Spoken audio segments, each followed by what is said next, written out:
This is TWiT. The wonderful FridgeBuddy Pantry inventory app. So the whole point of this is it allows you to keep track of what's in your fridge and what's been used up. Now, I've started by adding something that may be kind of difficult to keep track of if there are kids in the house, because anybody who's previously encountered the good old-fashioned Rocky bars over here in the UK, they're a lovely crunchy biscuit covered in chocolate. And when I say biscuit, I mean cookie for you Americans, because it is a sweet one. And so I've added that I bought a pack of 8 of these. Okay, I'll admit these are the little own brand knockoffs, but same, almost the same thing. But now I can see that I have 8 of these, and when I tap on it, I can say that I am consuming one, or I'm consuming all of them. Ooh. Do I want to add to my shopping list? No, not yet. But this is a really great way of keeping track, in particular, of things where you might not be seeing them as much. Do you have a fridge or a freezer in the garage, or in a shed or something like that, where you put extra stuff in there but you don't access it as frequently? Or do you not really use eggs except when you're baking and then you forget how many eggs you've already got at home? Well, this is a great way of keeping track of that sort of thing. So I'm going to add another item here, and I'm just going to scan. I have a handy dandy barcode here, and it's just called these dry mouth. I'm going to call them berry lozenges because that's what they are. And then I can track the expiration date. So I'm just going to change this to August 2026 because I believe, according to the information on the bottom, I've already checked this, they expire on the 4th of August. Or is it the 8th of March or April? I don't know. These are whatever, it doesn't matter. And now I can add a quantity, and I'll just take that up to 24 because that's how many are in the box. And ta-da.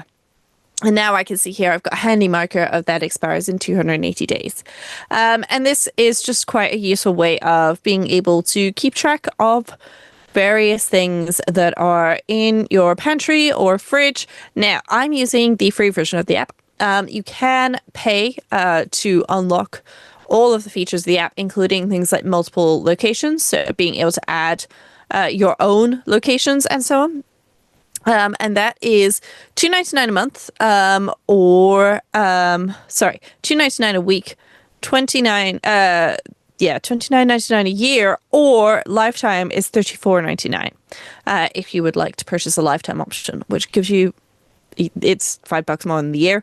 But yeah, that's a really great option. But I find this is really useful for just keeping track of things, not necessarily every single item in your fridge and freezer, because I don't know about you, Micah, but if I had to track every single time I drank some juice or used some milk or something like that when I was cooking or eating, I would go insane. And with these things, less is more. Keep track of the things that you use less often, but when you need them, they need to be there.